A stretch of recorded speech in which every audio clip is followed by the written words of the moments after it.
Hey guys, this is Cam315 back at it with another video for you guys. And I'm back at it with another fairy tale manga chapter review for you guys as we are discussing more 100 Year Quest. Yes, I know I'm super freaking late on this, and I know I did a quick video so I was going to get my wisdom teeth pulled. Now, actually, the thing is with that whole aspect is I ended up having to reschedule that entire thing. So obviously you're wondering, well, then why did you mislead us? Listen, things came up in my personal life that obviously I had to reschedule that wisdom teeth removal, but eventually it will happen in the coming weeks. In about I think 2 weeks. So be prepared to look out again. I'll probably make an update video based on that. But I did like this chapter. I did read this chapter, and again, if you're wondering, okay, if you didn't have your little wisdom tooth removal operation, then why didn't you review the chapter and put it up to YouTube earlier? Well, honestly, you know, I kind of really wanted a little bit of a mini break of uploading YouTube videos and stuff like that.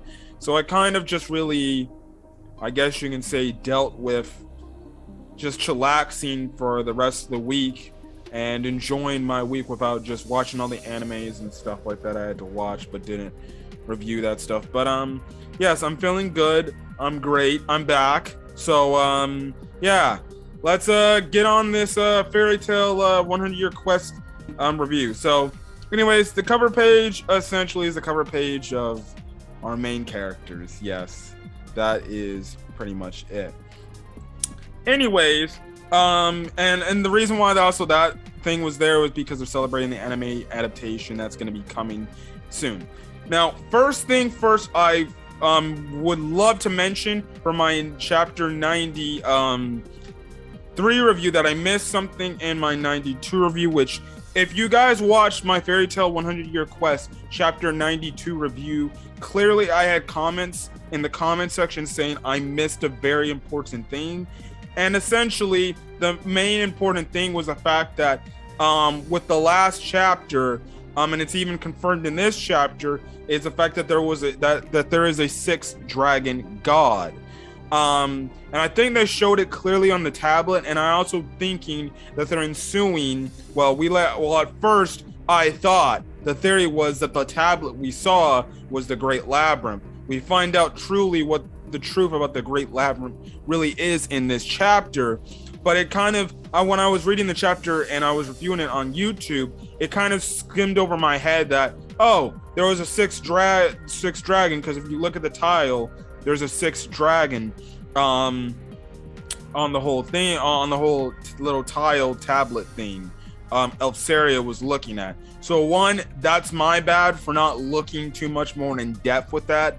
So yeah, again, also thank you to the comments in the comment section for telling me in the comments that I clearly missed something in the chapter. Typically when I'm reading these chapters, I don't look really too much into detail. I just kind of read for the story purposes, and I didn't really see there's a sixth thing. It took me a while to actually find it and actually see it, because I was going back to the chapter. I had to reread the chapter over and over again to be like, okay, what are the people in my comment section telling me that I missed? And then when I eventually found out what it was, I was like, oh, okay, makes sense.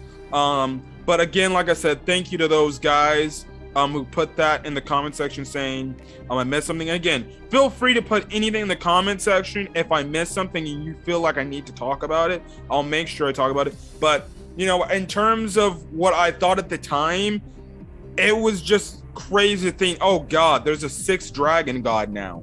We later find out the truth of this dragon god here. But it was very interesting to see, okay, yeah, something's going on. But other than that, let's get to the chapter and stuff like that. So this is Fairy Tale 100 Year Quest chapter 93, titled The Sixth of the Five Dragon Gods. Now, the chapter starts off with everybody in Fairy Tale being shocked that there's a sixth dragon god and stuff like that. And they're not understanding, like, but you told us, Elfsera, there was 5, not 6. So what the hell's going on? I do like the fact that Natsu makes a funny joke. He's like, well, you see, it's easy, Wendy. 5 plus 1 equals 6. and stuff like that. So Natsu can do his math and stuff like that. And Carl and Happy kind of make a good point mentioning is like, well, then why are you calling them the 5 dragon gods when there's 6 of them? Why not call them the 6 dragon gods? So this is the whole thing. Now, Elsera transforms into his dragon form, and he's heading off to the Great Labyrinth. Now, Natsu and the others like, yo, wait, take us with us, because we need to know if Diablos is involved in this and stuff like that. So, listen, we would love to help you out on this situation. So Elsera kind of reluctantly takes them along. Now, this is when Elsera goes on to tell the backstory a little bit about the 5 dragon gods, or the dragon gods in general. And he goes and say the 5 dragon gods were originally 6. Indeed, the 6 dragon gods. But then one of them died, and thus they became the 5 dragon gods. Essentially saying that 6th dragon god eventually died at some point in time, and that's when later, obviously, you change the naming scheme to the remaining, the remaining beings there is left, and stuff like that. So, essentially, when we find out this dragon god, after it died, it left its remains. And essentially, Gray's like, so this Great Labyrinth is the 6th dragon's tomb or something. And Elsera goes and say the 6th dragon god, Doramag, I don't know if I'm pronouncing that right. You could say he was the weakest of the 6 dragon gods, but he was only weak compared to the other 5. Compared to the number of dragons, he was still a powerful threat. So Doramag, essentially, we find out of all the dragon gods, was the weakest one. But among regular other dragons, he was clearly a tier above the rest of them. Which goes to show you that, yes, even though he was the weakest, he's still damn powerful in his own right. He's just the weakest. Essentially what happened is, we found out that Elsera actually fought Doramag, and 100 years ago, he defeated him. And the thing is, how after the fight, he said, however, in exchange for that, he devoured my heart. So this dragon straight up ate his own freaking heart. Now, the fairy tale members are like, wait, how the hell are you still alive? And even Natsu's like, bro, you should not be living without a heart. And essentially, that's when Elsera goes on to say it was a side effect of the dragonization.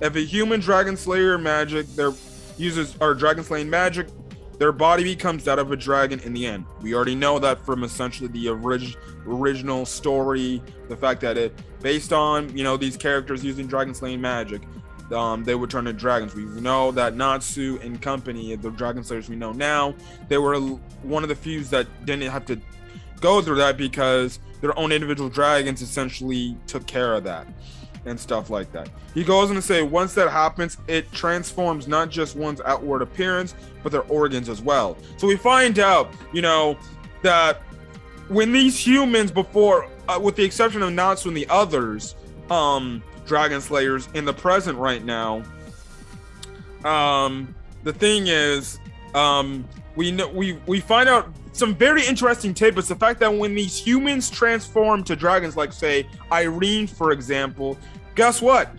They essentially, Acnologia, Irene, other dragons other people who use dragon slaying magic, they could potentially lose an organ in their human body, but because they use dragon slaying magic, they transform to a dragon, and their organs are essentially different, and that's how they can live on and survive.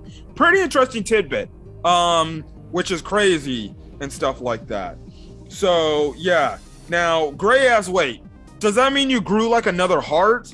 But Elsera's like, no, I did not. He goes on to say, my body became one that needs no heart, which is insane to think of a body without a heart. Like, Jesus, man. If you're telling me, the modern day human today could live without a heart, that would be probably some top tier crazy shit.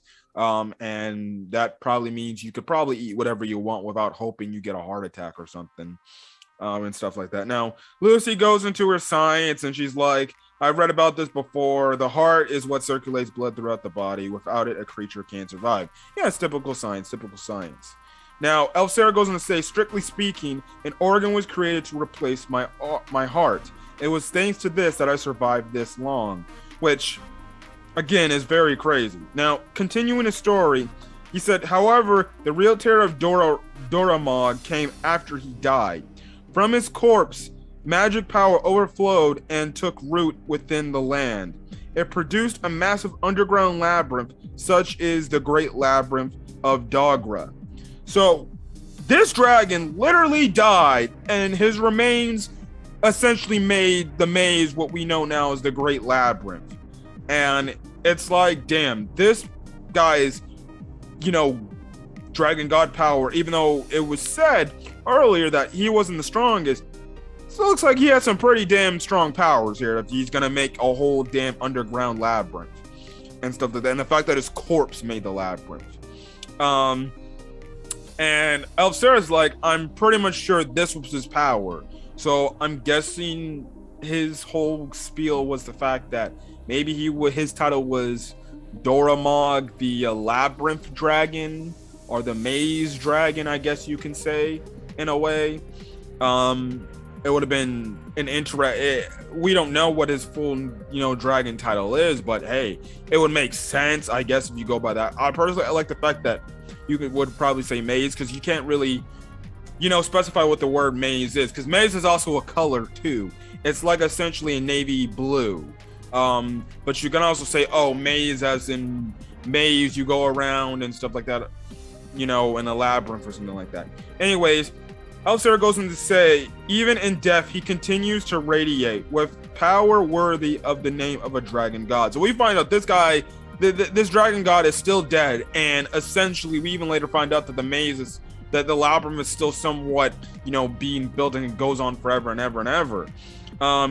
So that's crazy enough in itself that even after death, like, this maze continues to continue. Elfsera goes on to say the labyrinth has been scoured by many, adventurer by many. An adventurer and a wizard, over 1,000 have entered, but a few have ever returned, which makes sense for your typical labyrinth, because with a labyrinth you get lost, and labyrinths are essentially highly detailed maze puzzles, and the moment you freaking lose where you're going, you don't come out of it alive sometimes.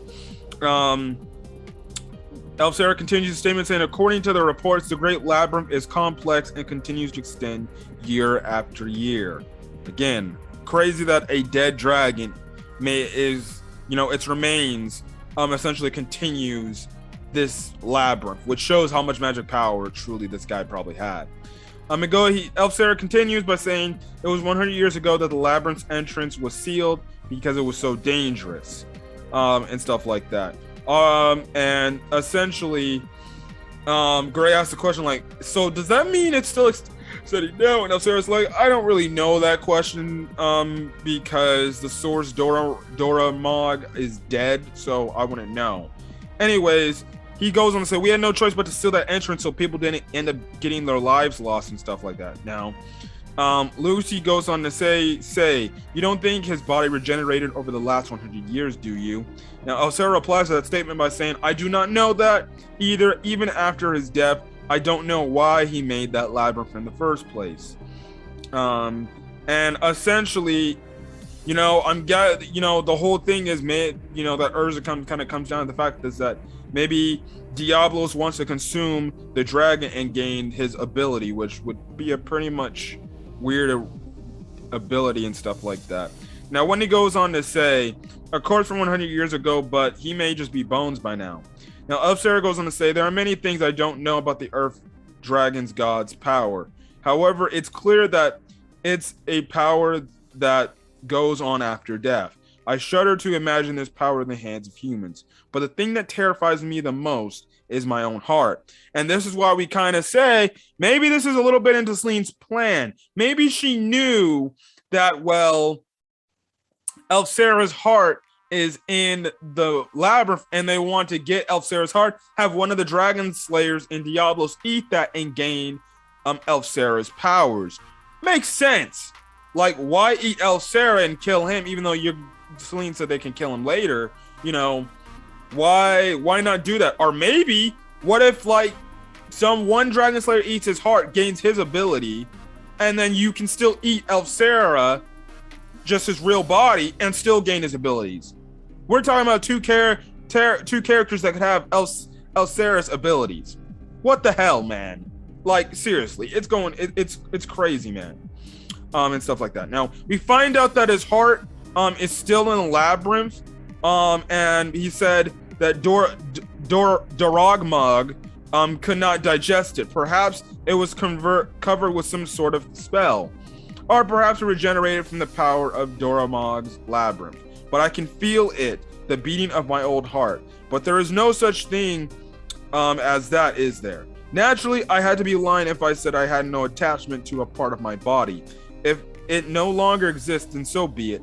However, if by any chance my heart still does exist, then the power of the Law Dragon will extend to Diablos, which again, like I just mentioned, is freaking crazy. And this is when we find out about Elsera's element. He goes on to say he's a Law Dragon, and essentially he says his element, that's the element of his dragon slaying magic, essentially he goes on to say, well, if Natsu's element is fire, then I am the law. He goes on to say it is the power of knowledge to obtain all information in the magic world. And Urza even makes a mention, like, would that be for the former council chairman, the guy who secretly freaking I forgot the guy's name, which, fun fact, my freaking Fairy Tail Tartarus arc review, I'm already completed the Tartarus arc review. Those are already up on my YouTube channels anyways. But essentially he's talking about the freaking Urza's talking about the chairman who tricked Urza and Mira Jane, who actually worked for Tartarus, who I said stupidly freaking got himself killed by Tartarus, but whatever. But we know that Celine also does want information about everything in the world as well. That's one of her goals to have. And if she gets this power, holy hell, what could she do with this power? So that's the thing. Elsera goes and say, but even he could acquire information on face. If one uses the power of my heart, they would uncover the negative legacy of the magic world alongside Etherion and face. Now we know that there apparently the Magic Council has more weapons. Now the Magic Council is not even like dead. Like that's not even a thing anymore. Like we know that essentially Ishgar is kind of, in a way, our Fiore, the country of Fiore, is run by the 4 emperors of Ishgar, essentially. But we know there's been stated facts from the original series, way back even in the Tartarus arc, that guess what? And even a few arcs ago, that, well, the Magic Council had more weapons that we don't know about.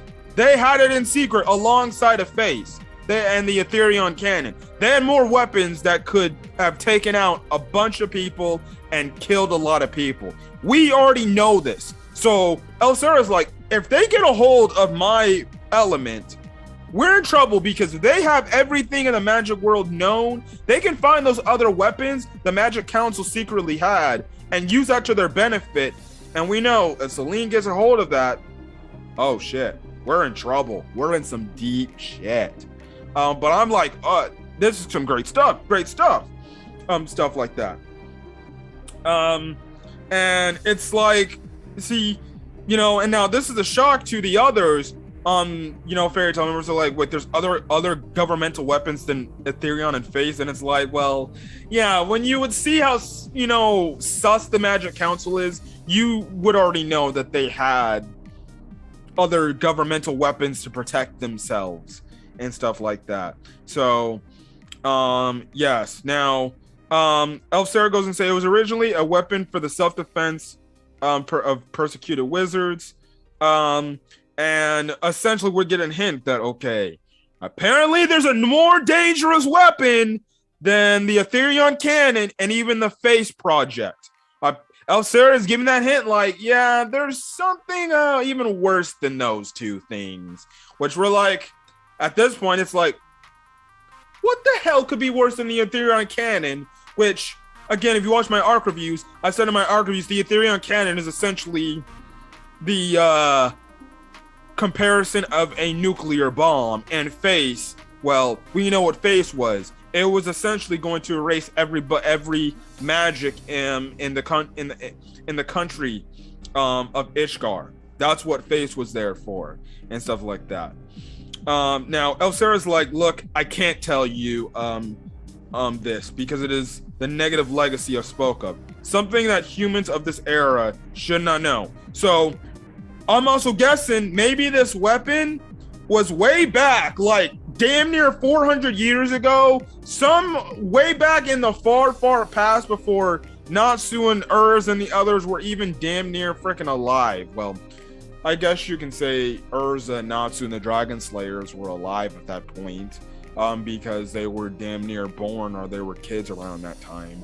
But we know that apparently there was a weapon that was, I'm guessing, created way back then that is gonna probably be something integral to this arc, because it seems like that's gonna be a thing.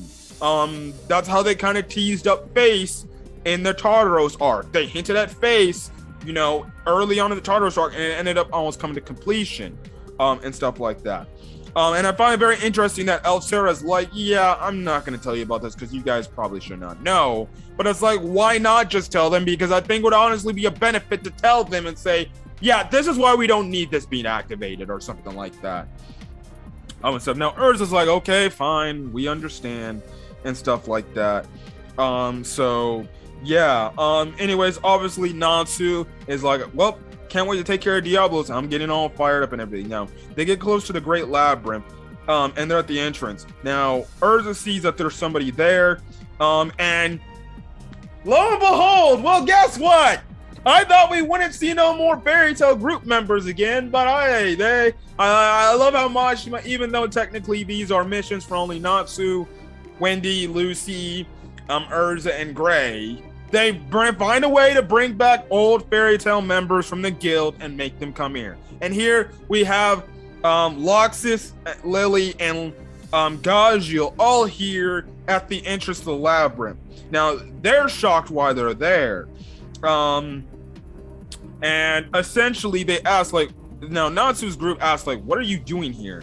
And now Loxus and Gajiel are like, but what are you guys doing here? And you know, Loxus makes the point, we got here before, you know, we even noticed. Now, they don't even know how they got there and stuff like that. They just go on to say that they were apparently blown away, and that's how they ended up here, and stuff like that. Now, all of a sudden, everybody senses this big, gigantic magic power, and lo and behold, at the entrance, you get this full page panel shot of Selene right there on the entrance to the Great Labyrinth, and she is just there in her dragon form. And essentially, she goes in to talk to Elsera. She's like, it's been a while, Elsera. You're starting to settle into the appearance of a dragon. Now, Elsera's like, why are you here? And essentially, Selene's like, well, this is the tomb of my good old friend Doramag. And the chapter ends off by with Selene saying, now the preparations are complete. All of a sudden, the sky gets dark.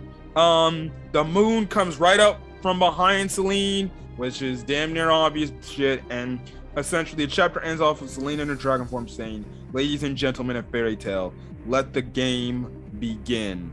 And that's where we're left off on our cliffhanger. What the hell? Selene is still freaking god tier villain. Oh my gosh. We get crazy revelations here about Elsera's element, about the law being a law dragon. We get the more facts about the sixth dragon god, Doramag. Again, I don't know if I'm pronouncing that right. I'm gonna have to probably wait till the anime comes out. And more than likely, I'm gonna watch it subbed, but I'll watch it dubbed too, because I do think the Fairy Tail dub is one of the best English dubs you can watch out there. I'll definitely be listening. Okay, how do they pronounce it in English dub?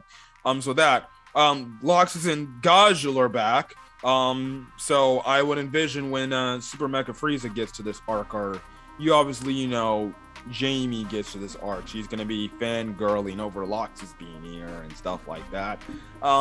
And you know, we and then we also, which I think I take away as the biggest thing in this whole chapter, is that there's apparently a new governmental weapon somewhere in the world that if, you know, Diablos eats, or I'm guessing gets a which we know Diablos would eat Elsera's heart, they would gain the abilities of becoming a law dragon, and they could find out about this weapon, which I'm guessing Celine wants to get her hands on potentially, which, again, it's crazy enough. But this was a really damn good chapter. Everything in this chapter was damn near good, and the cliffhanger was a freaking amazing. But other than that, I'm gonna get it for guys. Hopefully you guys like the video. Put in the comment section your thoughts on this week's chapter, and if I missed anything, as well as hit the subscribe button. You want to get more Fairy Tail One of your quest content, as well as my Fairy Tail arc reviews that I do on the side. But other than that, guys, thanks for checking out this review, and I'll see you guys next time for the next Fairy Tail One of your quest review or chapter review. But other than that, again, sorry for not getting this out sooner, even though that I just felt like I probably needed a little break, but you guys probably understand. But other than that, I'm the guy up here. Hopefully you guys have a great rest of your day, and I'm checking this video. Until then, guys, peace.